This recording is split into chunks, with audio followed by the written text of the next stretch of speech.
Hello, I am Dr. Kieron Lim.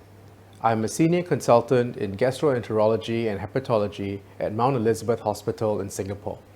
I am also the medical director of the liver transplant program at Mount Elizabeth.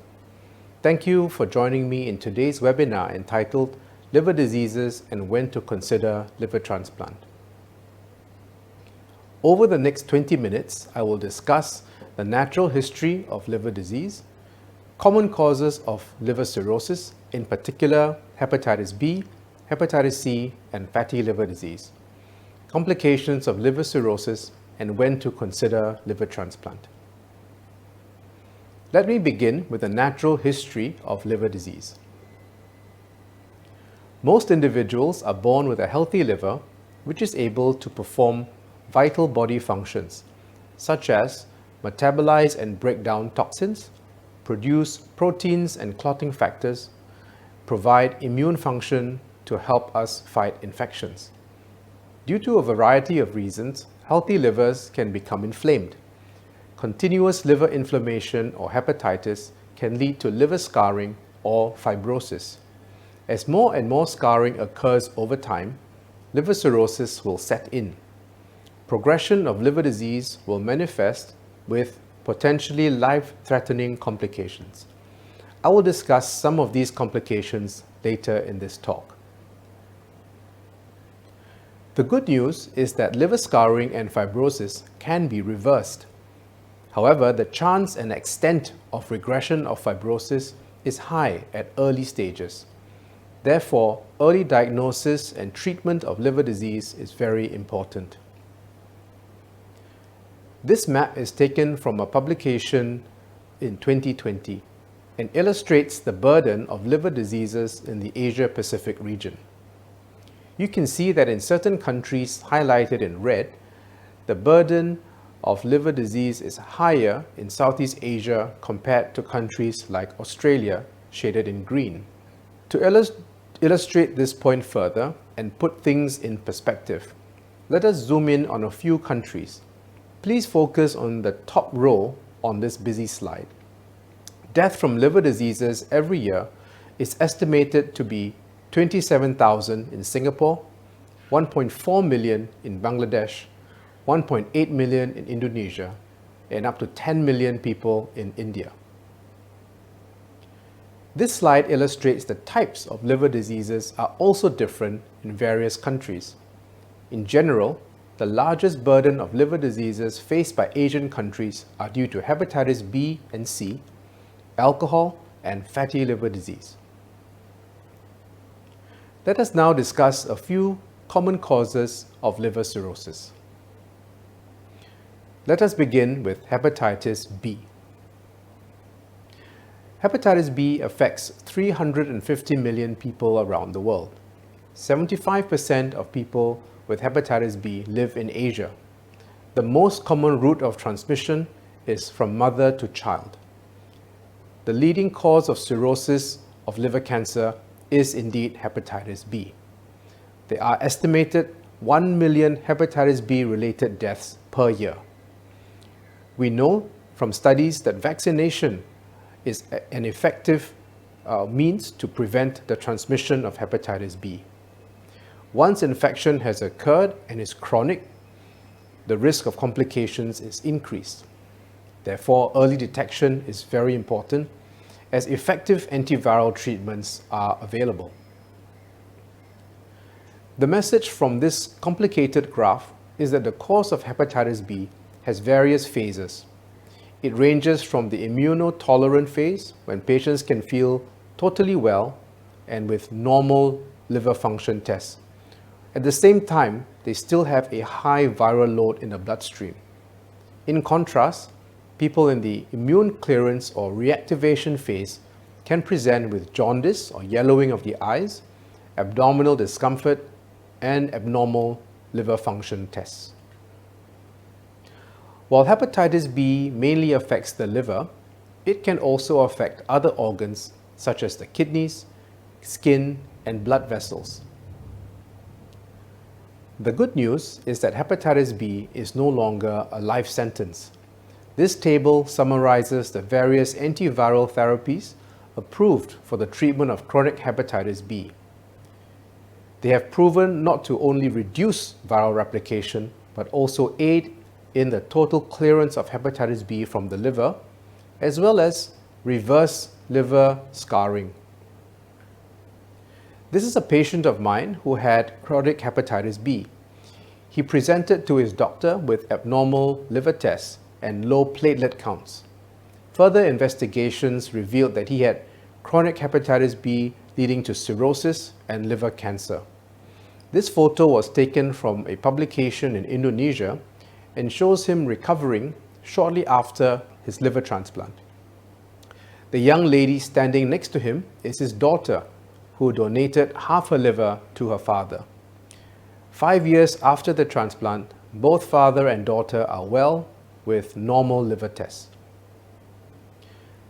We now shift gears to hepatitis C. This map demonstrates that the distribution of hepatitis C is different from hepatitis B. Hep C is more common in Western countries as compared to Asian countries. In contrast to hepatitis B, hepatitis C is more commonly transmitted through contaminated blood products or contaminated instruments such as needles and syringes. Similar to hepatitis B, hepatitis C mainly affects the liver, but can also affect other organs such as the kidneys, the skin, and the blood vessels. This slide illustrates the treatment options for hepatitis C. In contrast to hepatitis B, therapies which usually require long-term treatment to achieve viral suppression, hepatitis C treatments are shorter in duration and can achieve total cure. The success rate of cure has improved from less than 20% to over 95% over the past 20 years. The latest medical literature shows that liver diseases from hepatitis C is declining with greater access to these highly effective antiviral medications. Indeed, there is hope that we can totally eradicate hepatitis C in the near future. Let us now discuss fatty liver disease. In contrast to hepatitis C, which is declining due to effective antiviral treatment, the incidence of fatty liver disease is increasing due to the rising incidence of obesity and the metabolic syndrome. This map gives us an indication of how common fatty liver disease is in Asia. From the available medical data, 20 to 40% of the population in Asian countries have fatty liver disease. The figures from China provides us with an important clue. Fatty liver disease is more common in big cities like Beijing and Shanghai, perhaps reflecting the association with diet and lifestyle factors in more affluent cities and countries. Fatty liver disease is indeed the most common liver problem in the world today. As mentioned, it's estimated that up to 40% of the general population can have fatty liver. Most of them are in their 40s to 60-year age group. This is more common in females, and up to 70% of patients with diabetes may have fatty liver disease. The table below shows the risk factors that are associated with fatty liver, and these include obesity, diabetes, high cholesterol, metabolic syndrome, as well as other medical conditions such as polycystic ovary, hypothyroidism, and obstructive sleep apnea. This slide illustrates the fact that fatty liver disease is a dynamic process which can progress and reverse or regress. A healthy liver can accumulate fat, which results in steatosis. This in turn can cause liver inflammation and is known as steatohepatitis. Ongoing steatohepatitis or liver inflammation due to fat accumulation in the liver can lead to cirrhosis. Steatohepatitis are reversible. It will be more difficult to reverse fibrosis once cirrhosis sets in. This busy slide is meant to illustrate the fact that there are numerous clinical trials underway to treat and reverse fatty liver, and non-alcoholic steatohepatitis, or NASH for short. However, none of them are ready for prime time yet. For now, we have to go back to basics and rely on a healthy lifestyle. These include engaging in physical activity and regular exercise, promoting a healthy diet, limiting or avoiding alcohol consumption, and controlling risk factors for fatty liver disease such as diabetes and high cholesterol. It is also important to make an early diagnosis and start the necessary interventions when the condition can still be reversed, instead of allowing it to progress to late-stage cirrhosis. Let us now discuss when to consider liver transplant. The short answer is when cirrhosis and its complications occur. However, liver disease is a much more complex issue than that. Allow me to elaborate and explain in more detail. This slide summarizes the natural history of chronic liver disease. When a healthy liver undergoes chronic inflammation and progressive fibrosis, liver cirrhosis will develop. In the early stages of cirrhosis, where complications are absent, the individual may feel perfectly normal. However, after a period of time, complications may arise. These include variceal hemorrhage, ascites, and cephalopathy. The presence of these complications is also known as decompensated cirrhosis. Once decompensated cirrhosis occurs, the median survival of that individual falls to 1.6 years, unless a liver transplant is performed. The patient will have a bad outcome otherwise. The complications of liver cirrhosis are listed on this slide. Ascites is the accumulation of fluid in the abdomen. Varices are engorged blood vessels, which usually occur in the esophagus or stomach. Hepatocellular carcinoma is also known as primary liver cancer. Hepatic encephalopathy is a condition where toxins build up in the bloodstream and affect the mental status of an individual. This may range from mild changes in mood and sleep pattern to a deep coma. Spontaneous bacterial peritonitis occurs when the ascites or fluid accumulated in the abdomen gets infected with bacteria. Hepatorenal syndrome is a functional and secondary renal failure which occurs in the setting of liver cirrhosis. In the interest of time, I will focus on the top 3 complications listed here. This is a picture of a man with liver cirrhosis and ascites. There can be up to 15 liters of fluid accumulated and retained in the abdomen. This is obviously not comfortable and can also make the patient breathless and have a poor appetite from pressure effects on the diaphragm and stomach. The development of ascites is important as it is the most common form of decompensation in cirrhosis.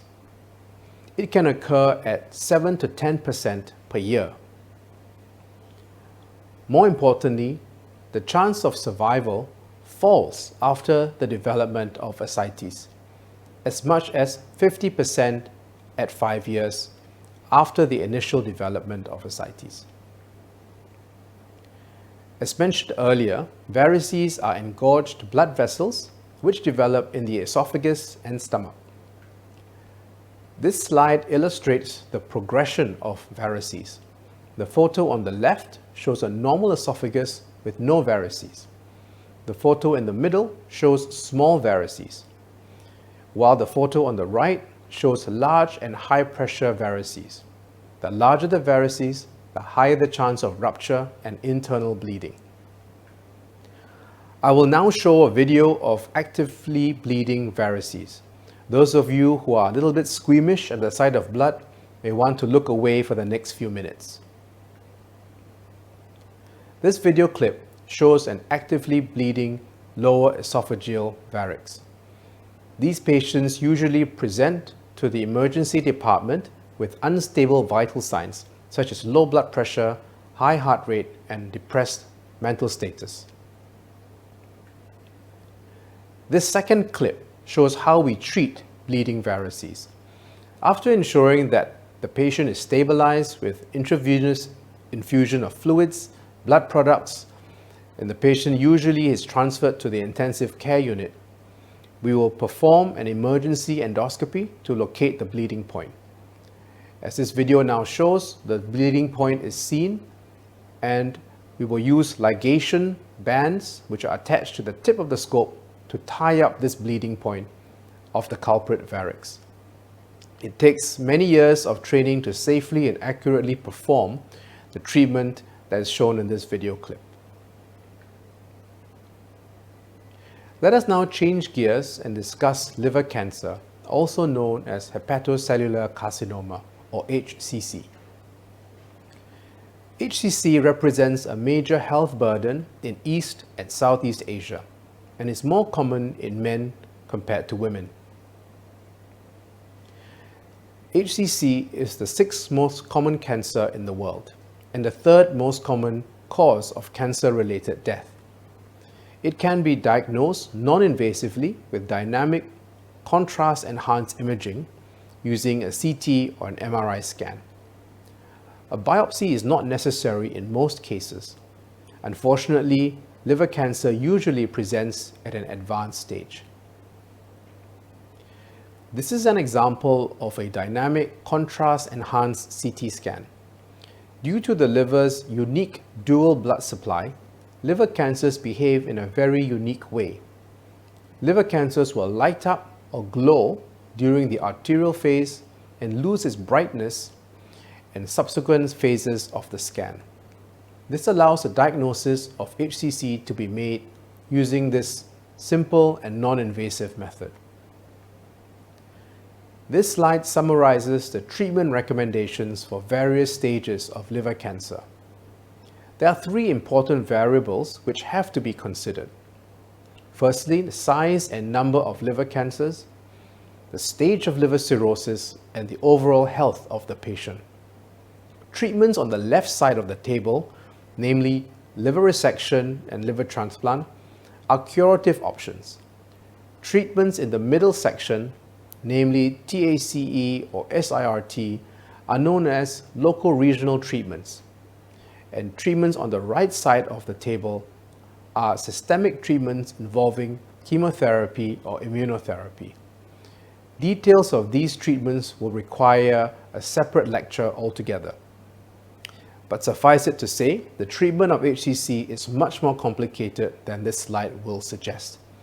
And it typically involves a team of doctors from various specialties in the evaluation and decision-making process. As mentioned in the previous slide, some patients with liver cancer can be treated with liver transplantation. However, there are specific criteria which will need to be fulfilled before a patient is considered suitable for liver transplant. Many centers around the world, including ours in Singapore, adopt the University of California, San Francisco, or UCSF criteria. This criteria limits transplantation to patients with the size and number of liver tumors shown in the picture on this slide, as well as the absence of tumor spread to major blood vessels and distant organs such as the lungs or the bones. The reason for this is that medical evidence has shown that the larger the tumor burden and extent, the higher the risk of cancer recurrence in the new transplanted liver. The evaluation for liver transplant candidacy is a complex issue and again involves many medical and surgical specialists. Over time, with greater experience with patient and donor selection, refined surgical techniques, better medical therapy and immunosuppression, the success of liver transplantation has improved over the past 40 years. As this slide shows, the number of liver transplants in Europe and its one-year survival has increased significantly over time. A similar trend is seen in America and in Asian liver transplant centers. Liver transplantation is a complex and high-stakes treatment. It involves a large team of specialists working closely together to deliver care to critically ill patients. I'm proud to be in this team of specialists and to work alongside them to to ensure that our liver patients get the best possible outcomes and care at Mount Elizabeth Hospital. I will end my talk with a few points about liver transplantation. There are two types of liver transplant: cadaveric or living donor liver transplant. In certain countries where organ donation rates are low, living donor liver transplant, or LDLT for short, is more common. We perform LDLT at Mount Elizabeth Hospital. My colleague and surgical director, Dr. Wong Jen San, will provide you with more details in his talk. This slide illustrates the typical journey of living donor liver transplant. Our liver patient and their compatible healthy living donor will undergo extensive pre-transplant assessment. After optimizing the patient's medical condition for transplant surgery, approval from the National Transplant Ethics Committee is required. Transplant surgery can then take place. This slide summarizes which individuals can be living donors. Typically, an adult between the ages of 21 and 50 years old, they should not have any liver-related illness and be of a healthy BMI. The donor ideally is a family member or a close acquaintance of the patient and have a compatible blood type with the patient. In summary, ladies and gentlemen, let me finish my talk with this last summary slide. Liver disease is common in Southeast Asia. The most common causes of liver cirrhosis are hepatitis B, hepatitis C, and fatty liver disease. Liver disease usually has no symptoms in the early stages. Advanced liver disease is associated with poor survival, and curative treatments may be limited. Early detection is therefore essential. Effective treatments are currently available. Liver fibrosis or scarring can be reversed, and liver transplantation is life-saving. The one-stop diagnostic and therapeutic facilities are available at Mount Elizabeth Hospital. Thank you very much for your kind attention.